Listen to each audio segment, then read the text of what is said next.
शरण्ये त्र्यंबके गौरी नारायणी नमस्ते। सर्वधर्मान् परित्यज्य माम एकम शरणं व्रजः अहम तमाम स्वरूपापिये यो मोक्षे स्वामी मत्स्य छ। मैं अपने वतन खुशगवार माहौल में सबसे पहले मेरी मातृभूमि अपने वतन के लिए दुआ करना चाहूंगा इस मौके पर कि ईश्वर परमात्मा मेरे वतन को हमेशा सलामत शांति का गहवारा बनाए रखे। खुदा करे मेरे अर्ज़े पाक पर उतरें वो फसल गुल जिससे अंदेशा जवाल ना हो, और यहाँ पर जो फूल खिलें वो खिलता रहें सदियों, यहाँ पर खिजा को भी गुजरने की मजाल ना हो। और खुदा करे, ईश्वर करे, परमात्मा करे हम तमाम लोगों के लिए हयात जुर्म ना हो, जिंदगी बवाल ना हो।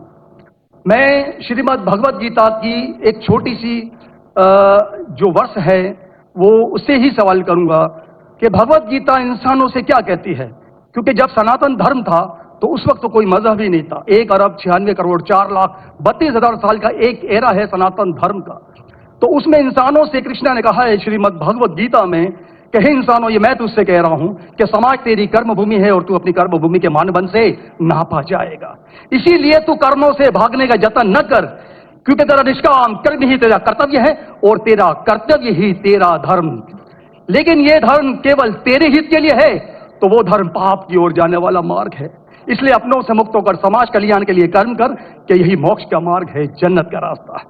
ये बताना इसलिए जरूरी था कि मेरा जो सवाल है वो हमारी इस वर्ष से है, इस श्लोक से है कि पूरी दुनिया में यहाँ तक कि मेडिटेरियन कंट्रीज में भी मजहब के नाम पर लोगों को मारा जा रहा है, और उसमें उस मजहब का जो मुल्क है वो भी बदनाम होता जा रहा है, बीच में मजहब रखा जाता है।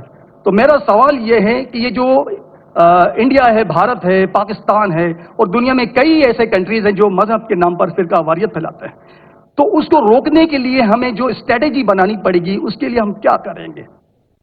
ये मेरा छोटा सा सवाल आपसे। और मैं मेरा नाम बताना भूल गया, मुझे बताया कोऑर्डिनेटर ने कि मेरा नाम प्रोफेसर मनोज चौहान है। मैं पाकिस्तान का मजहबी स्कॉलर हूं और सीनियर एजुकेशनिस्ट, गोल्ड मेडलिस्ट हूं और सनातन धर्म का एक दाई हूं।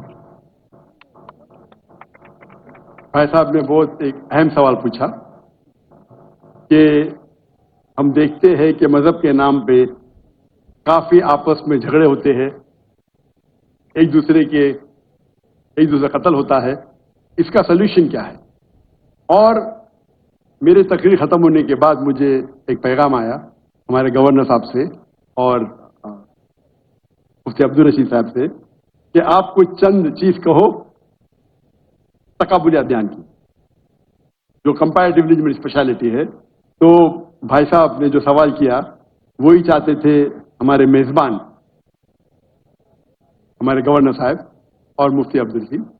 तो जो भाई साहब ने सवाल किया कि इसका हल क्या है कि आपस में लोग झगड़ा करते हैं, तो मेरे नजदीक कुरान मजीद की एक आयत है जिसे मैं कहता हूं मास्टर की फदावा, सूरह अल इमरान की सूरह नंबर 3 आयत नंबर 64 में अल्लाह ताला फरमाते कुल या अहले किताब, ए अहले किताब यहूद नसारा तालो इला कलिमतिन सवाइम बैनना व बैनकुम, आओ हम उस बात की तरफ जो आप और हम में यकसा है।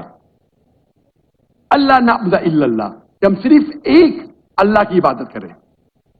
यहां कुरान मजीद में अल्लाह सुब्हानहू व तआला इस आयत में फरमाते हैं सूरह इमरान सूरह नंबर 3 आयत नंबर 64 में कुल या अहले किताब, को अहले किताब से, ये खुसूसन यहूद और नसारा के बारे में मुखातिब होते हैं, लेकिन इसे एक्सटेंड करके कोई भी दिगर मज़हब से आप बात कर सकते, कोई भी दिगर मज़हब से, चाहे हिंदू हो, क्रिश्चियन, बुद्ध, जूस। और इसमें अल्लाह ताला कहते हैं कि कहो इन गैर मुस्लिमों से तालो इला कलिमतिन सवाइम बैनना व बैनकुम, आओ हम उस बात की तरफ जो आप और हम में यकसा है। हम इकसानियत पे बात करें, इख्तिलाफ की बात ना करें। इख्तिलाफ है, इसीलिए आप अगर मेरे लेक्चर सुनेंगे, अक्सर लेक्चर का मेरा मौजू है similarities between Islam and Hinduism. इस्लाम और हिंदुइज्म में